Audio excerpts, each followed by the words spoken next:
নমস্কার, কৃষি সাহিত্য সংবাদ পরিবেশন করছি আমি শিলা মুখার্জি। আসানসোল পৌর নিগম গঠিত ও আয়োজিত আসানসোল বাংলা একাডেমির দ্বিতীয় পর্যায়ে নবগঠিত কর্মনির্বাহী সমিতির উদ্বোধন অনুষ্ঠিত হয়েছে গত 23শে অগ্রহায়ণ 10ই ডিসেম্বর রবিবার আসানসোল রবীন্দ্র ভবন প্রাঙ্গণে। এই অনুষ্ঠানের বিশেষ স্মরণীয় অতি মূল্যবান কিছু অংশ আমরা সম্প্রচার করে চলেছি কয়েকটি পর্বে। ইতিপূর্বে 3টি পর্ব সম্প্রচার করেছি আমাদের 769, 770 এবং 772 নম্বর ভিডিওতে। আজ দেখুন অনুষ্ঠানের চতুর্থ পর্ব এই 782 নম্বর ভিডিওর সম্প্রচারে। আজ থাকছে ওই দিন বাংলা একাডেমির নবনিযুক্ত সভাপতি অধ্যক্ষ প্রশান্ত কুমার দে সরকারের ভাষণ। পরবর্তী পর্বগুলিতে আমরা মঞ্চে উপবিষ্ট আরও গুণীজনদের মূল্যবান ভাষণ সমূহ সম্প্রচার করার চেষ্টা করব। নমস্কার। আমি পোডিয়ামে ডেকে নিচ্ছি আমাদের প্রশান্ত স্যারকে, আমাদের বাংলা একাডেমির সভাপতি প্রশান্ত স্যার। আমাদের সভা প্রায় শেষের দিকে, তবু বলি সবারে করি আহ্বান, এসো উৎসুক চিত্ত, এসো আনন্দিত। যারা গেছে ঘরে আর যারা এখানে আছে সকলকে একটা কথা মনে রাখতে হবে, এই আমাদের সাহিত্য সভা সে তো আজকের নয়, অনেক দিনের আগেকার কথা। 1897 সাল যখন এখানে লিটারেরি একাডেমি তৈরি হয়েছিল পরাধীন ভারতবর্ষে, বিনয় কৃষ্ণ দেব ভাষাবিদ সাহিত্যিক তার সভাপতি ছিলেন। খুবই সংক্ষেপে বলছি, তাদের কথা বলছি না। পরবর্তীকালে সেটি বাংলা সাহিত্য পরিষদ নাম নিয়ে আবির্ভূত হয়।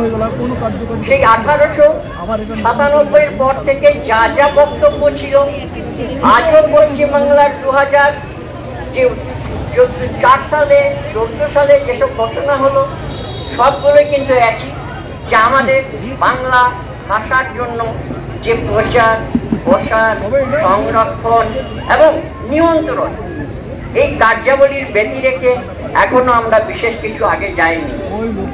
যা কিছু বিশেষ কিছু আগে যাই সেটা কিন্তু এইরকম একটি সভা সমিতির মাধ্যমে আমাদের বিভিন্ন সাংস্কৃতিক কিছু অনুষ্ঠান হয়, কিন্তু সেই পর্ষদ পরিষদ যাই বলি না কেন, তাদের কাজের মূল্যায়নটুকু কতটুকু আমরা উপস্থাপিত করতে পারি সে বিষয়ে যথেষ্ট সংশয় আছে।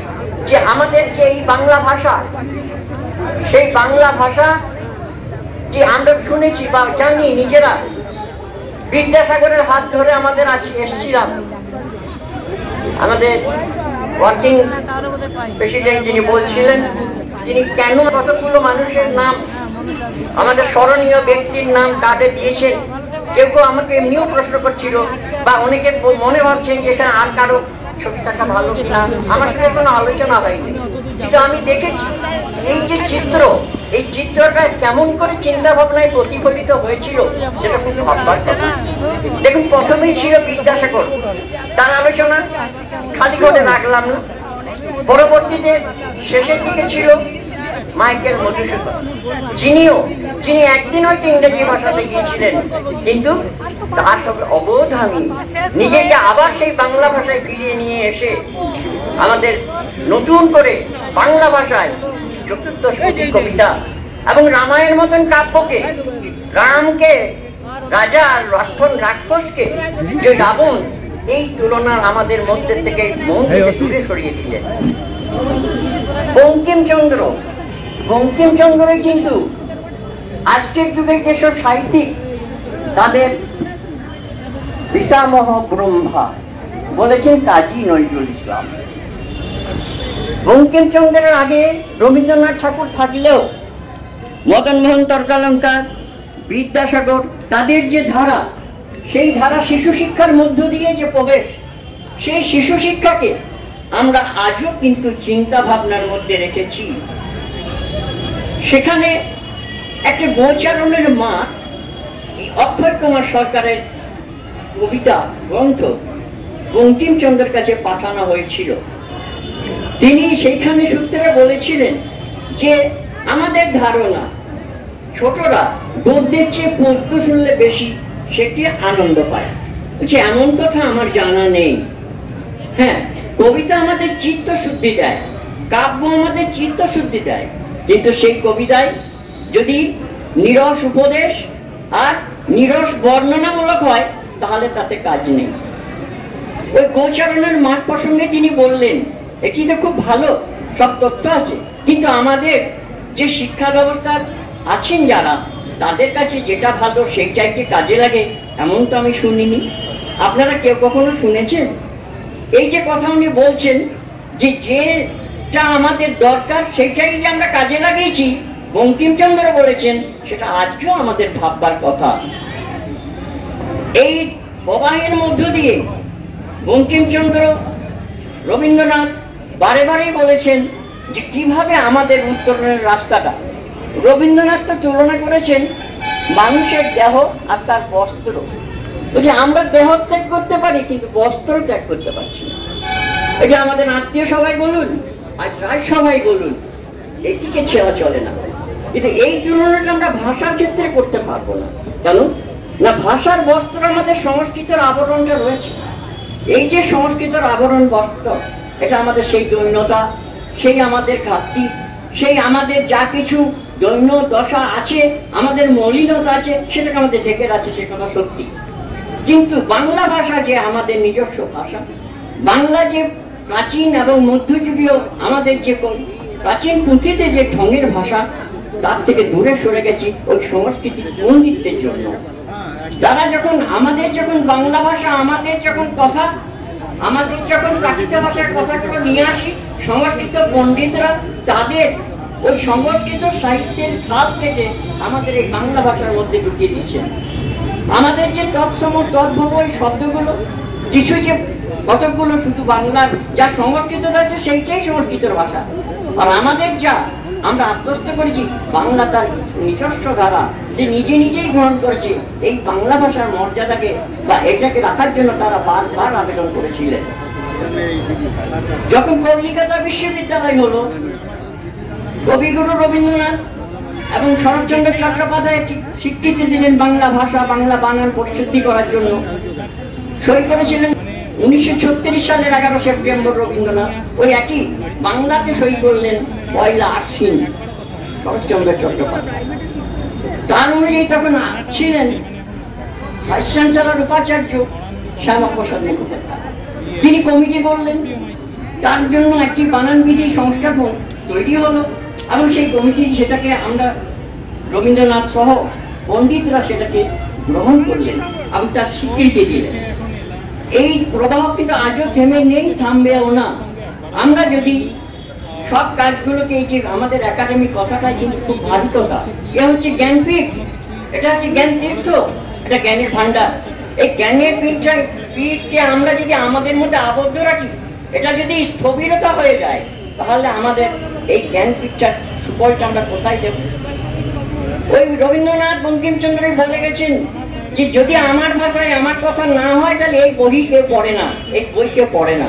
তাই তো হয়, আমরা কোন বই পড়ছি, কার কথা বলছি, বইমেলা প্রাঙ্গণে যতই আয়োজন করি না কেন, আমরা আমাদের আগামী প্রজন্মের যতই দোষ দিই না কেন, আমাদের কিন্তু এইটা হচ্ছে কর্মসূচির মধ্যে আওতায় থাকবে।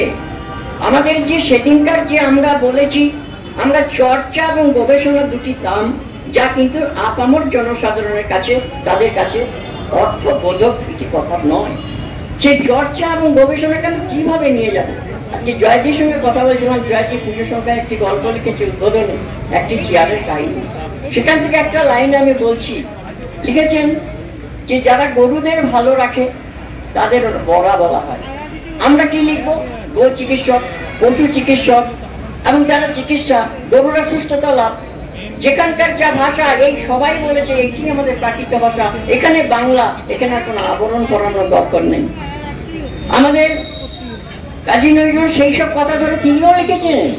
তিনি বলছেন আমাদের ওই যে সংস্কৃতির টিকি আর বিসর্গর চন্দনের ফোঁটা আর যুদ্ধবর্ণের নামাবলী নিয়ে আমাদের কোনো কাজে আসবে না। এই নামাবলী পড়ে আমাদের বাংলা ভাষাকে আদরণীয় করে আমরা তুলে তুলতে পারবো না। তাহলে আমাদের লক্ষ্য কি হবে, উদ্দেশ্য কি হবে? তার জন্য প্রতিটি একটি কর্মসূচি আমাদের তৈরি করা হয়। এই কর্মসূচি কি কর্মসূচির মধ্যেই থেকে যাবে? কর্মসূচিকে কিন্তু নিয়ে যাওয়ার জন্য তার একটা পরিবেশ দরকার হয়। সেই পরিবেশ পরিস্থিতি মিলে আমাদেরকে চেষ্টা করতে হয় যে আমরা কতখানি পারি, কতখানি পারি না। নিশ্চয়ই বাংলা ভাষার সঙ্গে, বাংলা সাহিত্যের সঙ্গে, বাংলা সংস্কৃতির সঙ্গে আমরা মানব জীবন তৈরি আছে। আজকে সে 16 জানুয়ারি পর্যন্ত আজকে আমাদের যে তালিকা লিস্ট ছিল, এই রানীগঞ্জের কাছে আমাদের নজরুল যারা অঙ্গাঙ্গিক বন্ধু হয়ে এখানকার সমাজ সংস্কৃতি, লোক সম্পদ, উপসম্পদ নিয়ে আমাদের বিস্তারিত দিয়েছেন, সেই চর্চাগুলো আমরা করব। একটা ভাষান্তর, একটা ভাব, একটা কথা হচ্ছে কি, আমার ভাষা, ভাষা আমার জাতিসত্তা, এটা হচ্ছে আমার প্রকৃতি। কিন্তু যদি অন্যের ভাষার অবদমন করি, আমি অবরুদ্ধ করতে চাই, এটা আমার বিকৃতি। আর যদি আমি সব ভাষাকে সম্মান দিয়ে সব ভাষাকে আমি আত্মস্থ করতে চাই, সমস্ত ভাষাকে যদি সহাবস্থান দিতে চাই, সেটাই হবে আমার সংস্কৃতি। এই সংস্কৃতি আমাদের আবহাওয়াকে ধরে রাখতে হবে। যে সংস্কৃতি আমাদের শুধুমাত্র কয়েকটা মুখের কথা নয়, কাজের, আমাদের সবটাই হবে কাজের কথা। আমরা গবেষণা চর্চা করবো, তার জন্য একটা দরকার কি, পরিসম্পদ দরকার। সেই পরিসম্পদ না নিয়ে আমরা কিন্তু সবকিছু করতে পারি না। হ্যাঁ, কিছু কাজ অবশ্যই হবে। আমাদের যে আমাদের পৌর নিগমের কাজ, সে জন্মদিনের সার্টিফিকেট দেওয়া থেকে শুরু করে মৃত্যুদিনের শংসাপত্র, এই যাবতীয় যে নাগরিকদের পরিষেবা, সেই পরিষেবার মতন করে কি আমরা বাংলা ভাষাকে সেইভাবে চর্চা করে নিয়ে যেতে পারবো? আমাদের যে ছাত্র, এরাই তো আমাদের বাংলা ভাষাকে প্রবাহিত নিয়ে যাবে, প্রবাহ বা তরঙ্গ ধরবে স্কুল, কলেজ, মহাবিদ্যালয়। তাদের জন্য কোনো অনুষ্ঠান সূচিকে আমাদের মধ্যে অঙ্গাঙ্গিকভাবে এখানে অন্তর্ভুক্ত করা আবশ্যিকভাবে করতে হবে। আর যে বাংলা সংস্কারের বানান বিধি, সেই বানান বিধিগুলোকেই নিয়ে আমার বাংলা সাহিত্যের চর্চাই আসবে। আমাদের ওই যে বেড়া দেওয়া কথাগুলো, সংস্কৃতের বেড়া ভেঙে আমরা বেসেছি, আমাদের কেউ অবরুদ্ধ করেনি। বাংলা তার 1000 থেকে 1200 বছরের 1200 সালের মধ্যে যে ভাষা, তাকে আমরা ধ্রুপদী ভাষা মর্যাদা পাই বা না পাই, আমাদের কিন্তু এটাই নিজস্ব। তা আমাদের প্রাচীন পুঁথির থেকে আমাদের প্রমাণ করতে হবে। সেই প্রমাণগুলো কিন্তু গবেষণাগারে সম্ভব, মানুষের কাছে সম্ভব নয়। আমরা যদি সত্যিকারেরই যা কিছু সম্পদের কথা ভাবতে চাই, তাহলে সেখানকার লোক রঞ্জক সেগুলি হতেই হবে।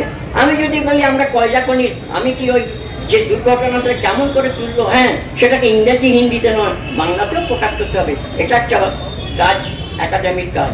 কিন্তু সেখানকার যদি মানুষের মুখের ভাষা, মানুষের প্রকৃতি ভাষা, মানুষের চালচিত্র, মানুষের চরিত্র, সংসার, জীবনকে যদি আমার প্রতিস্ফুটিত না হয়, তাহলে সেটা তো আমার একাডেমিক এই জ্ঞানপীঠের মধ্যেই থাকবে। আমি অনুবাদ করবো ইংরেজি, রাশিয়ান ভাষা, 100টা ভাষায় আমরা বলবো রচিত হয়েছে, কিন্তু সব ভাষাতেই হিন্দিটাকেও বাংলা, উর্দুটাকেও বাংলা, রাশিয়ান ভাষা বাংলা, এই যে ভাষান্তর, সেই 1897 সাল থেকে যা চলছে, 1930-36 থেকে যা চলছে, এবং আজও আমাদের সেই লক্ষ্যে যদি আমরা অগ্রসর হতে পারবো, এই আশা ভরসা রেখে আমি আমার কথা শেষ করি। অসাধারণ বক্তব্য শুনলাম আমরা। আজকে যে আমাদের এখন অনুষ্ঠান শেষ হতে চলেছে, আমাদের বাংলা একাডেমি যে শুভারম্ভ হলো, আজকে কিন্তু শেষ নয়, এ কিন্তু আমাদের যাত্রাপথের শুরু। সবাই যেভাবে আছেন সেভাবে আমাদের সঙ্গে থাকুন, আমরা সবাই মিলে একসাথে হাতে হাত রেখে চলবো। এই আমাদের আজকে প্রতিশ্রুতি নিলাম আমরা এখানে সবাই মিলে বসে, এই প্রতিশ্রুতির যেন অন্যথা না হয়, আমরা যেন ভুলে না যাই।